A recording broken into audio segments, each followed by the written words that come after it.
খোয়াইয়ে আয়োজিত এক সাংবাদিক সম্মেলনে সংগঠনের পক্ষ থেকে জানানো হয়, ই-ফার্মেসি ও অনলাইন মাধ্যমে ওষুধ বিক্রির ফলে স্থানীয় ওষুধ ব্যবসায়ীরা মারাত্মক ক্ষতির মুখে পড়ছেন।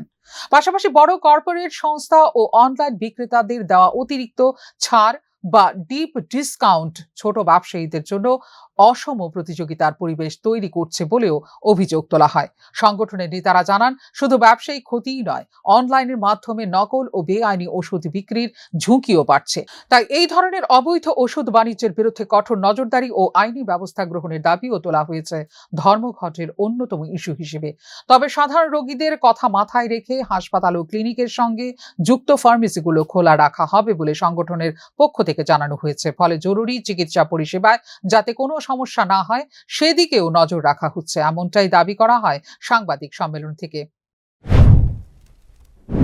আমাদের মূল মুদ্রা বিষয় হচ্ছে অনলাইনে বিভিন্ন প্রকার ফেক মেডিসিন আসছে। ওই মেডিসিনগুলো মানুষের হাতে অতি সহজেই পৌঁছে যাচ্ছে। ওটা পৌঁছানোর মাধ্যমটা হচ্ছে বিভিন্নভাবে ফেক ডক্টরদের বিভিন্ন প্রেসক্রিপশন করা হচ্ছে। ওই প্রেসক্রিপশনের মাধ্যমে তারা সহজেই ওগুলা উপলব্ধি করতে পারছে এবং মেডিসিনগুলোতে ম্যাক্সিমামই দেখা যাচ্ছে যে ওগুলা ফেক মেডিসিনগুলোতে।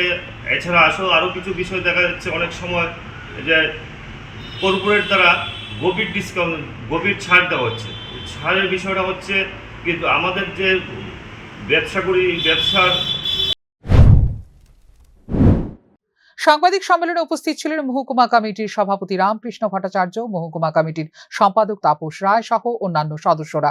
তারা জানান, দেশের বিভিন্ন প্রান্তের ওষুধ ব্যবসায়ী সংগঠনগুলির সঙ্গে সমন্বয় রেখে এই ধর্মঘট পালন করা হবে এবং সরকারের দৃষ্টি আকর্ষণ করাই এই কর্মসূচির মূল উদ্দেশ্য।